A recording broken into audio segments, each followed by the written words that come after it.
Queridos irmãos e irmãs, hoje o Evangelho é para nós. Está todo mundo cansado e Jesus está prometendo descanso. Mas que tipo de descanso é esse que Ele está prometendo? E que tipo de cansaço é este ao qual Ele faz referência no Evangelho de hoje? Precisamos meditar bem a respeito desta passagem, porque, do contrário, nós iremos julgar que esse descanso é um descanso puramente carnal. Jesus está nos prometendo que se nós formos até o coração dele, ele nos dará 10 horas para dormir ininterruptamente. A criança não vai chorar de madrugada, ninguém vai nos importunar de madrugada, nós acordaremos plenos, felizes de manhã cedo, prontos para enfrentarmos o dia, porque o Senhor prometeu: quem for ao coração dele encontrará descanso. É isso? Não sei, acho que não. Pode ser que isso aconteça, mas não é isso exatamente que ele está prometendo. Vejam só, um pouquinho antes desse evangelho, Jesus chama a atenção duramente das cidades e do povo destas cidades, é claro, que ouviram o evangelho, ouviram a palavra de Deus e não se converteram. De Cafarnaum, especialmente, ele chama a atenção de modo bastante duro. Por quê? Cafarnaum é o local onde o Senhor escolheu para estabelecer o seu quartel-general. Ali era a casa onde eles passavam mais tempo, Jesus e os apóstolos, convivendo. E na cidade de Cafarnaum, Jesus fez muitos milagres. A cidade de Cafarnaum fica na região da Decápole, no norte do reino da Judéia, ali na região da Galileia, onde Jesus morava mesmo, né? Então ele fez muitos milagres ali naquela região, em várias daquelas cidades ao redor do lago de Tiberíades, e Cafarnaum especialmente viu muita coisa, foi privilegiada porque recebeu muita coisa, muitos milagres, muitas curas, muitas bênçãos. Aquela cidade testemunhou da palavra da vida encarnada. E mais, é na cidade de Cafarnaum que Jesus proclama pela primeira vez o mistério da Eucaristia. É lá onde acontece aquele episódio no capítulo 6 do Evangelho de São João, em que o Senhor vai falando: eu sou o pão da vida, a minha carne é a verdadeira comida, o meu sangue é a verdadeira bebida. Ele vai falando, e aí quando termina o seu discurso, São João nos diz: isto foi dito na sinagoga de Cafarnaum. É lá, aquela cidade.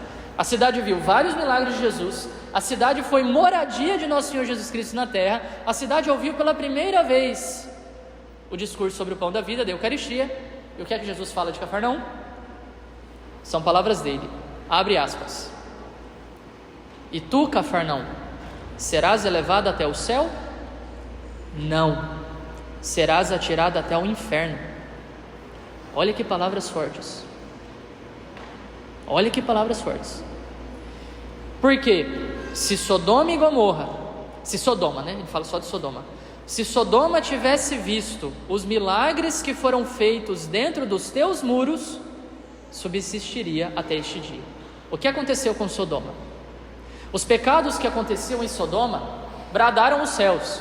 O pecado de sodomia, que hoje nós nomeamos com esse termo, sodomia, que na verdade já está profundamente obsoleto, ninguém fala mais disso, né? Que são as relações homossexuais, é sodomia, numa linguagem bíblica.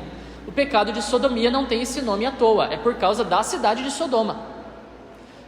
O nível de pecado e de depravação que chegou naquela cidade foi tanto que aquilo clamou aos céus, e o Senhor veio em socorro dos seus justos que ali habitavam, porque já tinha passado o tempo da conversão. O povo não queria saber de mais nada, foi tentado de tudo, de absolutamente tudo, e o povo não quis saber de mais nada.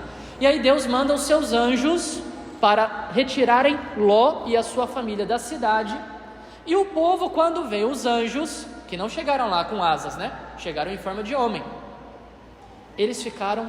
Os homens ficaram muito agitados quando viram aqueles homens bonitões, diferentes, estrangeiros, que chegaram na cidade e quiseram aproveitar para abusarem daqueles homens. É bem cruel assim mesmo a história. E Ló, quando vê que aqueles homens, que o povo da cidade quer abusar dos homens, que são os anjos, na verdade, os enviados de Deus, coloca eles para dentro de casa, o povo está tudo lá do lado de fora da casa de Ló, empurrando a porta, querendo entrar, dê-nos estes homens, dê-nos para nós, Deus para nós. E Ló o que é que fala? Não, meus irmãos, não, eles não, tomem a minha filha, façam o que quiserem com a minha filha, mas a estes homens, não toquem ele. Para vocês entenderem do nível da gravidade do pecado de Sodoma e de Gomorra. E de fato a cidade foi destruída, porque já não havia mais nada o que fazer. O nível de pecado havia chegado ao nível estratosférico, e o povo estava completamente obstinado no mal, já não havia mais o que fazer. Esta é a cidade que o Senhor está dizendo para nós, que será tratada com menos rigor do que Cafarnaum. Vou repetir o que ele diz. E tu, Cafarnaum, serás elevado até o céu? Não, serás atirado até o inferno. Porque se Sodoma tivesse visto os milagres que foram feitos dentro dos teus muros, subsistiria até este dia. Por isso te digo, no dia do juízo, haverá menor rigor para Sodoma do que para ti. Porque é claro, a quem muito foi dado, muito mais será cobrado. Vamos atualizar esta mensagem? E tu, Cuiabá? E tu, Paróquia São José Operário? Vais para o céu? Já pensou se ele diz? Não, porque tu não soubeste aproveitar as graças que te foram dadas, e muitas graças que te foram dadas. Muitas pessoas reconhecem que, para a glória de Deus sempre, a nossa diocese é um lugar bom para se viver a fé. As missas, o atendimento aos sacramentos das confissões, atendimento de confissões, as direções espirituais, o cuidado pastoral, a liturgia, os sacerdotes, o povo, enfim. Uma cidade que, embora seja capital, ainda tem muito de clima de interior, e onde nós podemos viver a fé. Em muitos lugares tem-se muita dificuldade para a vivência da fé, seja porque a cultura secular já avançou até mesmo para dentro da igreja, seja porque o pessoal tem dificuldade de encontrar missa, de encontrar confissão, e por aí vai. Muito bem, estamos sendo privilegiados. Deus está nos dando muito, e está nos dando mesmo. Mas Ele vai perguntar para nós: e aí? O que é que vocês estão fazendo com as graças que vocês estão recebendo? Por que ainda não mudaram de vida? Por que ainda não se converteram? Por que ainda permanecem obstinados no pecado? E pior, arrumando justificativas para permanecer no pecado, como se fosse tudo muito normal. Não é. No início do evangelho de hoje, o Senhor, ao rezar, fala com o Pai dizendo: eu te louvo, ó Pai, Senhor do céu e da terra, porque escondestes estas coisas aos sábios e entendidos, e as revelastes aos pequeninos. Quem são os sábios e entendidos aqui? São aqueles que pensam que vão se safar de Deus, fazendo o que quiserem das suas vidas, e ainda se justificando, porque Deus é amor e misericórdia, não manda ninguém para o inferno. Nós vimos agora mesmo Jesus condenando Cafarnaum, porque não está acolhendo a graça que lhe está sendo ofertada. Esse não parece ser o Cristo que o próprio Evangelho está oferecendo para nós. Os sábios e os entendidos, a respeito dos quais o Senhor está falando no Evangelho, são aqueles que não se submetem aos desígnios de Deus. São aqueles que acham que, ouvindo a palavra de Deus e escolhendo o que é que dá para colocar em prática e o que não dá para colocar em prática, vão se safar no fim. Não vão. O Senhor está sendo bastante claro: Sodoma será tratada com menos rigor do que tu, que recebeste muitas graças. Privilegiada, recebestes muitas graças. Ele chama a nossa atenção para que a gente aprenda a considerar com muita humildade tudo que nós estamos recebendo, levar a sério tudo isso e trazermos isso para a nossa vida, realizando uma mudança real. Esses são os pequeninos. E ele louva ao Pai por estes pequeninos que, humildes, se colocam diante de Deus e dizem: Senhor, eu talvez não entenda o que o Senhor está querendo dizer, eu talvez não consiga suportar, humanamente falando, o que o Senhor está pedindo para mim. Esse negócio de porta estreita, caminho estreito, carregar a cruz todo dia, perdoar as ofensas que fazem contra mim, perdoar os inimigos, amar os inimigos, meu Deus do céu, isso é difícil demais. E é difícil. O Senhor não atenua o sofrimento que isso vai causar. É difícil, mas este é o caminho. E o humilde faz o quê? Eu sei que o Senhor sabe o que é o melhor para mim. Por isso eu me dobro e digo: eu confio em Ti, conduza-me. Este é o pequenino, é aquele que de fato deixa o Senhor conduzir a sua vida e não toma as rédeas querendo dominar todas as coisas e de alguma forma colocar-se no lugar de Deus, dizendo para Deus o que é que precisa ser feito, como é que a gente tem que viver a nossa vida. Não, Senhor, é assim, assim, assim, assim, e eu não vou sair daqui enquanto o Senhor não realizar, né? Preciso de uma bênção, não vou desistir sem ela, eu não vou sair daqui, só saio quando o Senhor me tocar. Ele está tocando, não está vendo? Ele está tocando. É que às vezes a gente quer outro toque, outra graça, outra solução. Um pouquinho antes, inclusive, desse evangelho, também, o Senhor faz uma chamada de atenção para as pessoas que o estão criticando, dizendo o seguinte: olha, veio João Batista, o asceta, e vocês criticaram ele porque ele não come, ele não bebe, ele vive no deserto, só pode ter um demônio. Agora vim eu, que como, que bebo, que me relaciono com as pessoas, e eu também não sirvo para nada? O que é que vocês querem? Um não serve, vocês criticam, e vem aquele que faz aquilo que vocês estão criticando, vocês também criticam? O que é que vocês querem? No fundo, Jesus não responde essa pergunta. E na verdade ele não responde muitas coisas que são perguntadas para ele, porque ele quer causar em nós a meditação. Ele quer que nós meditemos a respeito dessas coisas. O que é que vocês querem? No fundo, o que aquele povo quer, e esse discurso está sendo bem direcionado para os fariseus, né? O que os fariseus querem é que Jesus se submeta a eles, que o Criador se submeta à criatura, que o Salvador se submeta ao pecador. Nós fazemos isso, gente. A gente coloca Deus contra a parede, põe o braço no pescoço de Deus e diz: eu quero esta graça, me dá esta graça. E se Deus não dá, a gente fica com raivinha. Isso só mostra o tamanho da nossa soberba e presunção.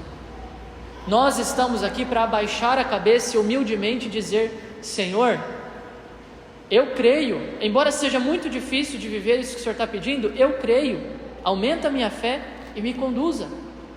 Esse entrará no reino dos céus, com toda certeza. Quem perseverar nessa atitude, ainda que fale ao longo do caminho, porque a perfeição absoluta a qual nós queremos alcançar é no céu, nós estamos tendendo para ela, no céu a gente alcança ela.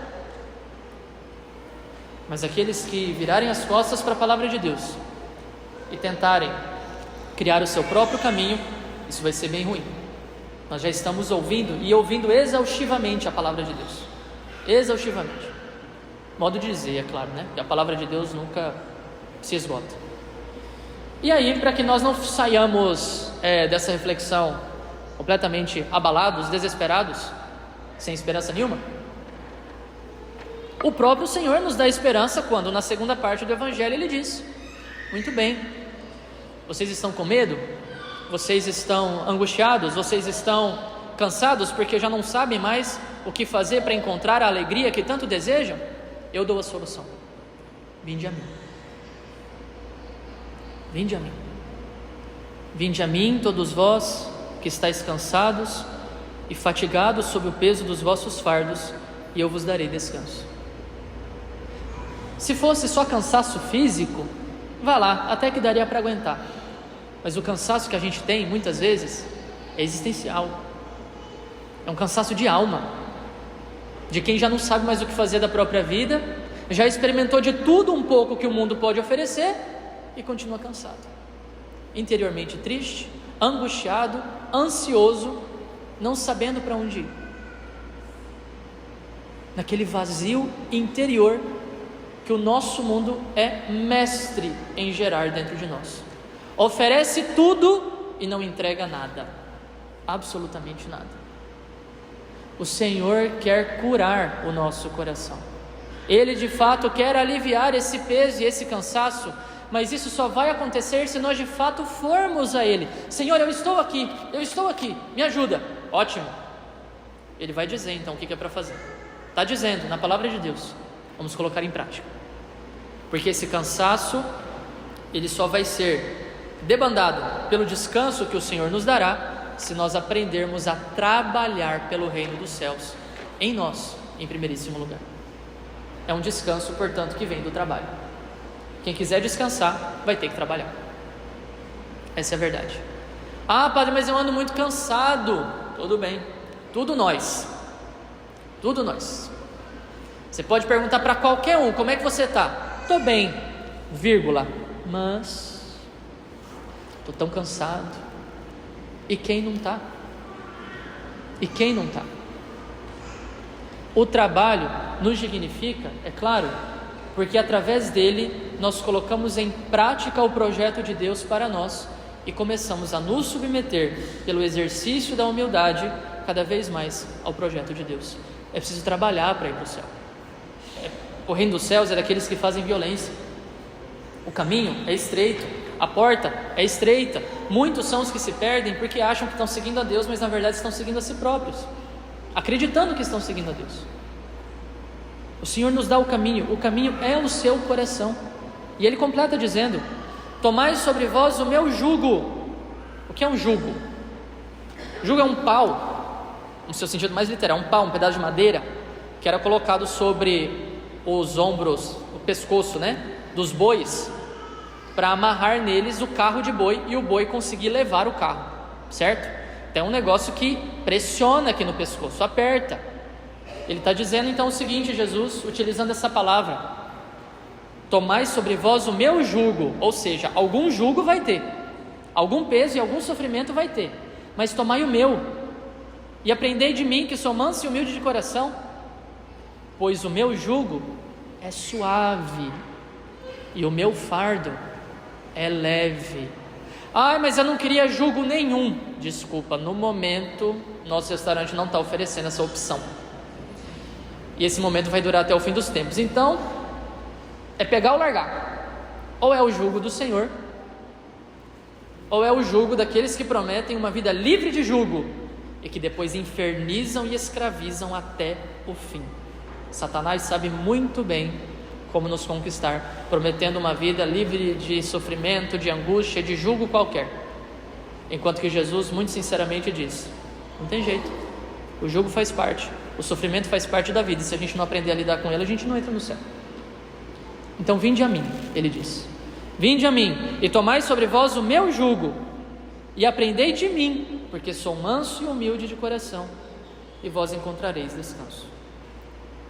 Vamos a Ele, portanto, vamos ao seu sagrado coração, que aberto está para ofertar para nós um rio infinito de misericórdia.